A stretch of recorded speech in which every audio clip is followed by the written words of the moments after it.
विवेक educational classes में शीतला प्रसाद महाविद्यालय के समस्त प्रशिक्षु और जो भी प्रशिक्षु इस वीडियो को देख रहे हैं उन सबका तहे दिल से स्वागत है। जैसा कि पिछले वीडियो में हमने भिन्न के बारे में कुछ थोड़ा बहुत चर्चा किया था कि भिन्न क्या होते हैं, भिन्न कितने प्रकार के होते हैं, आपको इस सेमेस्टर में भिन्न को कितने प्रकार के पढ़ना है। भिन्न को 4 प्रकार का पढ़ना है, उचित भिन्न, अनुचित भिन्न, मिश्र भिन्न और तुल्य भिन्न के बारे में हमने फर्स्ट वीडियो में चर्चा कर रखा है। अगर आप पहला वीडियो नहीं देखे हैं तो पहले वीडियो को आप जरूर देखिएगा, फिर दूसरे वीडियो को देखेंगे तो आपको अच्छा से समझ में आएगा। हम स्टार्ट करते हैं। अब यहाँ पे देखेंगे इस वीडियो में हम चर्चा करेंगे कि क्या कि कभी कभी ऐसा दिया रहता है कि जैसे पूछ लेता है 2/3, 5/6, 6/7 में कौन सी भिन्न छोटी है और कौन सा भिन्न बड़ी है। तो हम हेडिंग डाल लेंगे भैया, हेडिंग डाल लेंगे छोटा और बड़ा भिन्न ज्ञात करना। छोटी और बड़ी भिन्न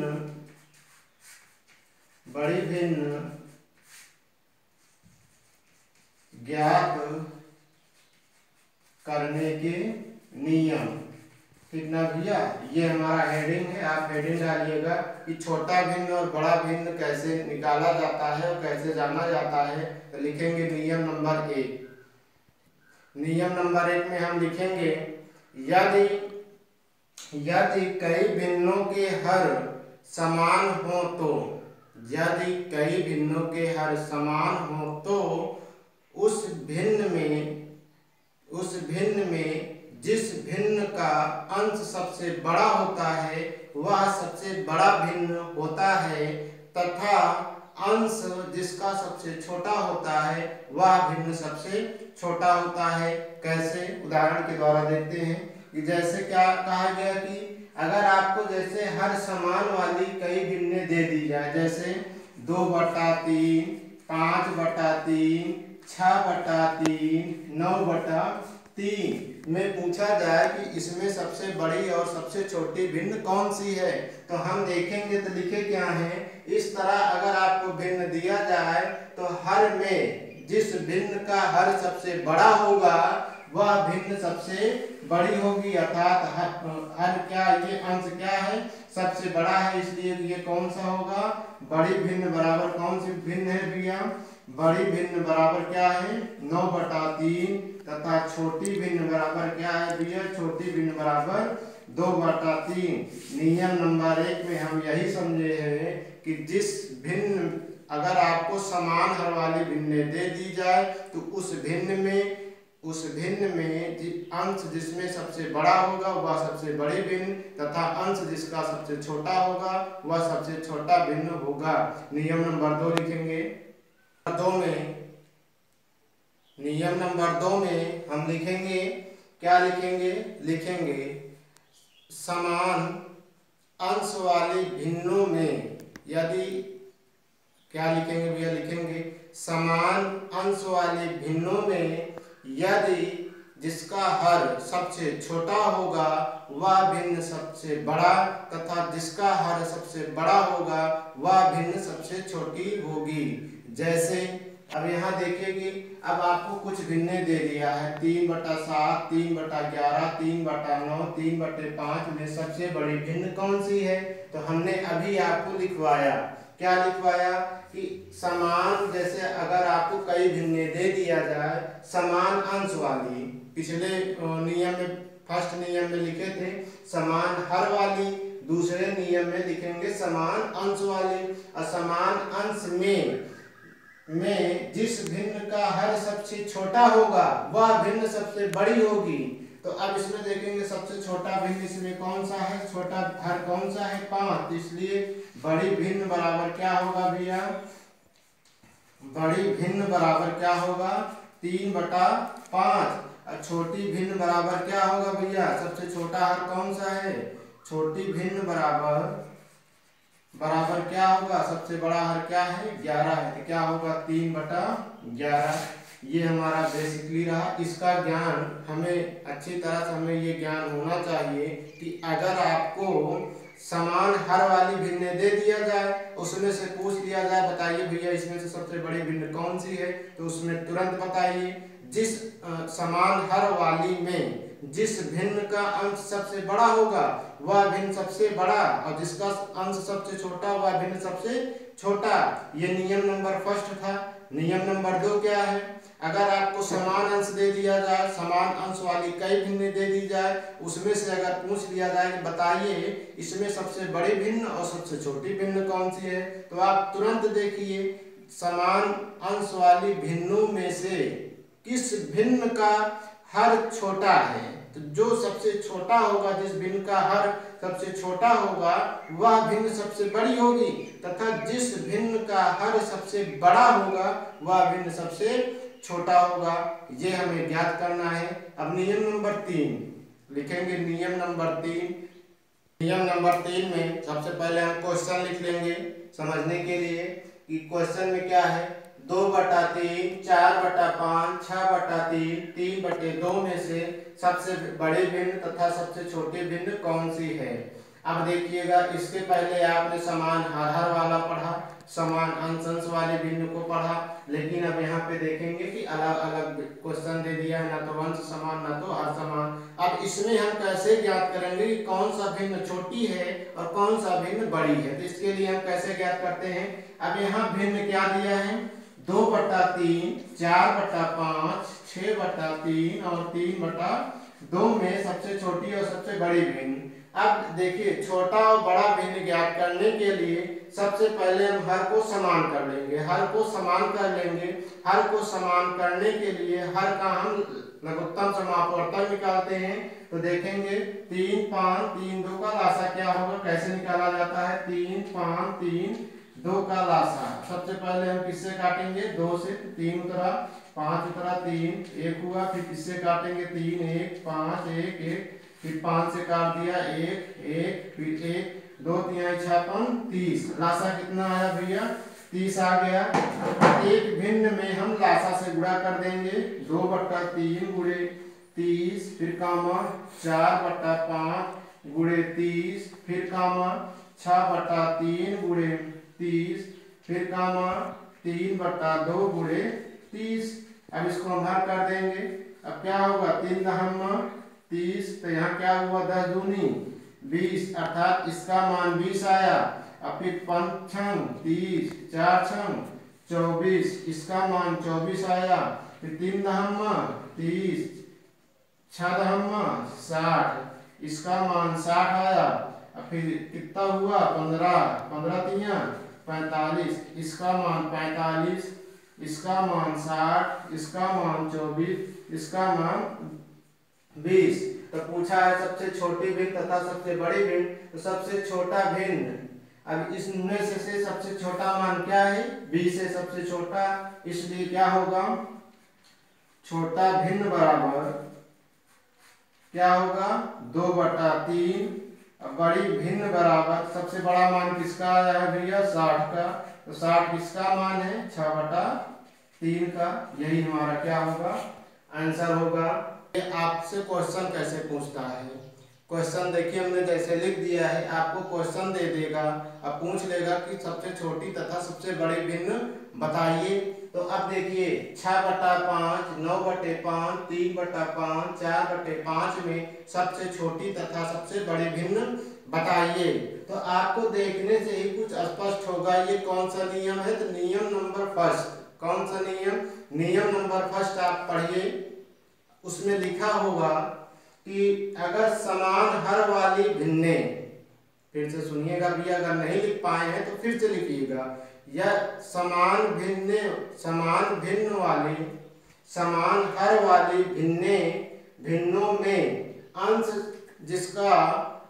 अंश जिसका सबसे बड़ा होगा, जिसका अंश सबसे बड़ा होगा वह सबसे बड़ी भिन्न, तथा जिसका अंश सबसे छोटा होगा वह सबसे छोटी भिन्न होगी। ये कंडीशन कब लागू होगा, ये नियम कब लागू होगा, जब उसका हर समान होगा तब। अब यहाँ देखेंगे सबसे सबसे बड़ा इन भिन्नों में से सबसे बड़ा भिन्न कौन सा दिख रहा है भैया? सबसे बड़ा अंश कौन सा है भैया? 9 है। इसलिए बड़ी भिन्न बराबर क्या होगा? बड़ी भिन्न बराबर 9/5। इन भिन्नों में से अंश सबसे छोटा किसका है भैया? 3 का है। किसका है भैया? ये 3 है, इसलिए छोटी भिन्न बराबर क्या होगा भैया? 3/5। अगर इस टाइप के आपके समझ क्वेश्चन दिख जाए, अगर समान हल है तो जिसका अंश सबसे बड़ा होगा वह सबसे बड़ी भिन्न तथा जिसका अंश सबसे छोटा होगा वह सबसे छोटा भिन्न होगा। एक क्वेश्चन और देखते हैं। क्वेश्चन और देखेंगे। अब क्वेश्चन दिया है कि 9/5, 9/10, 9/11 और 9/12 में सबसे छोटी तथा सबसे बड़ी भिन्न बताइए। अब नियम नंबर 2 आप याद करिए कि हमने नियम नंबर 2 में क्या लिखाया है? यदि दी गई भिन्नों का अंश समान हो तो जिसका हर सबसे छोटा होगा वह सबसे बड़ी भिन्न होगी और तथा जिसका हर सबसे बड़ा होगा वह सबसे छोटा भिन्न होगा। अब देखेंगे, अब यहाँ क्या है? 9/5, 9/10, 9/11, 9/12। तो छोटी भिन्न बराबर क्या होगा? छोटी भिन्न बराबर क्या होगा? तो सबसे बड़ा अंश कौन सा है भैया? सबसे बड़ा हर कौन सा है? 12। ठीक ना भैया? सबसे छोटी भिन्न क्या है? 9/12। और सबसे बड़ी भिन्न दी गई भिन्नों में बड़ी भिन्न बराबर कौन सा होगा? जिसका अंश सबसे छोटा होगा वह सबसे बड़ी भिन्न होगा। सबसे छोटा किसका है भैया? ये 5 है। क्या होगा? 9/5। छोटा भिन्न 9/12, बड़ी भिन्न 9/5। अगर आपको इस तरह से नहीं आ रहा है तो वही लासा वाला ट्रिक अपनाइए। जो तीसरा नियम है वो सब पे लागू हो जाएगा। हमने आपको इसको इसलिए बता दिया कि आपका समय बच जाए गुणा भाग लासा कर निकालने में। ठीक ना भैया? आप अगर क्वेश्चन दिखे तो आप तुरंत देखिए कि अगर अंश समान है तो नियम नंबर कौन सा लगाएंगे? सेकंड लगाएंगे। हर समान है तो नियम नंबर फर्स्ट लगाएंगे। अगर एक भी नहीं समान है तो नियम नंबर 3 का प्रयोग करेंगे। अगर आपको फर्स्ट और सेकंड का नियम भूल गए हैं तो नियम नंबर 3 तीनों पे लागू हो जाएगा। आप तीनों पे लगाएंगे, तीनों पे लागू हो जाएगा। अगला टाइप देखते हैं। अगला हेडिंग डालेंगे भैया, भिन्नों का सरलतम रूप। आपके यहाँ सेमेस्टर में पूछा जाता है, भिन्न दे देगा, एक भिन्न देगा, कहेगा कि इसका सरलतम रूप है। बहुविकल्पी में 1 नंबर का क्वेश्चन जरूर पूछता है। देखेंगे कि अब जैसे सरलतम रूप का मतलब होता क्या है? सरलतम रूप का मतलब होता है निम्नतम रूप। निम्नतम रूप का मतलब सबसे छोटा रूप। जैसे कहते हैं ना भैया कि अगर आप कुछ को कहिए, किसी चीज की एक सीमा होती है। जैसे आप हमको कुछ बोलिए, बोलते जाइए, एक सीमा तक ऐसा आ जाएगा कि हम आपसे तुरंत कहेंगे कि बस अब इसके आगे मत बोलना, क्योंकि अब एक सुनने की भी क्षमता होती है, इससे ज्यादा हम नहीं सुन सकते हैं। ठीक उसी तरह वही सरलतम रूप होता है, वही निम्नतम रूप होता है। कि जैसे अगर आपको दे दिया गया क्या कि अगर जैसे दे दिया गया कि 12/16, क्या दे दिया गया? 12/16। अब पूछ लिया इसका सरलतम रूप, इसका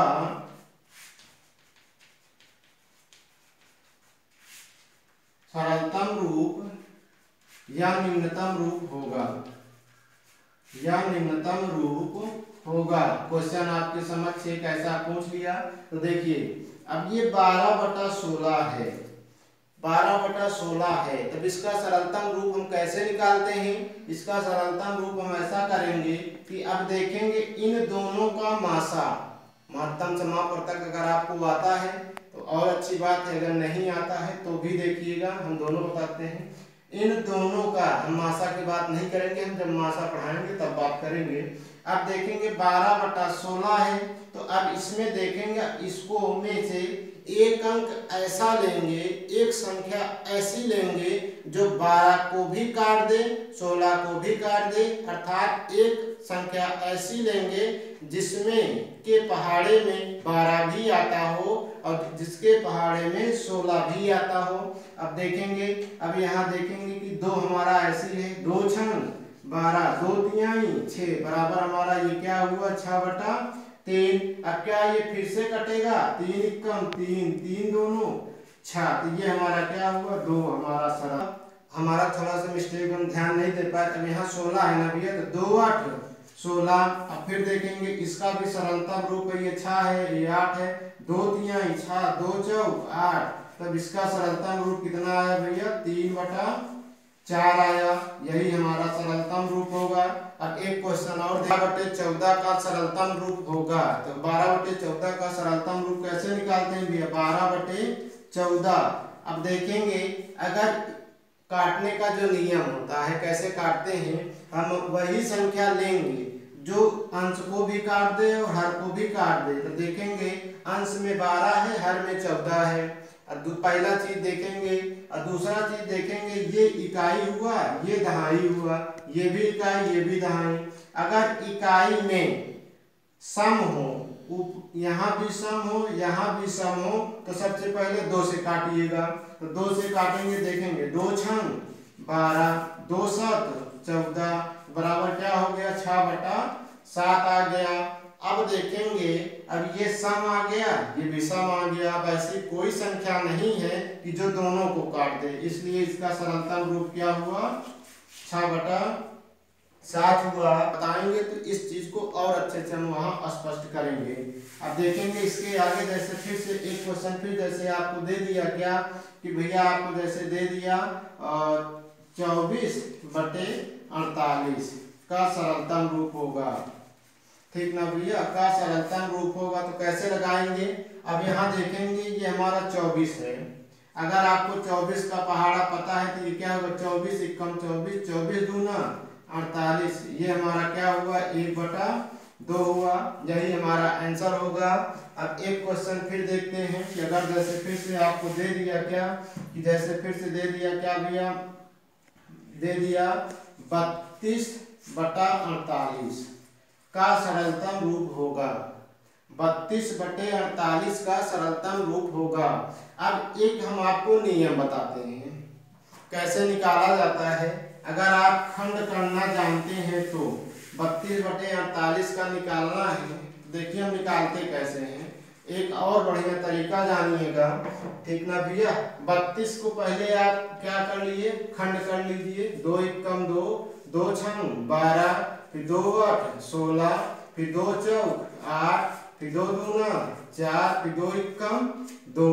अब फिर इसी तरह 48 को निकाल लीजिए, क्या होगा 2 दूना 4, 2 चौक 8, फिर 2 एकम 2, 2 दूना 4, फिर 2 छंग 12, फिर 2 तिहाई 6, फिर 3 एकम 3। अब इसी को लिख लीजिए 32, ठीक ना भैया, 32/48 बराबर 32 का क्या आया भैया 1 2 3 4 5, 1 2 3 4 5, 2 5 बार, 1 2 3 4, 2 4 बार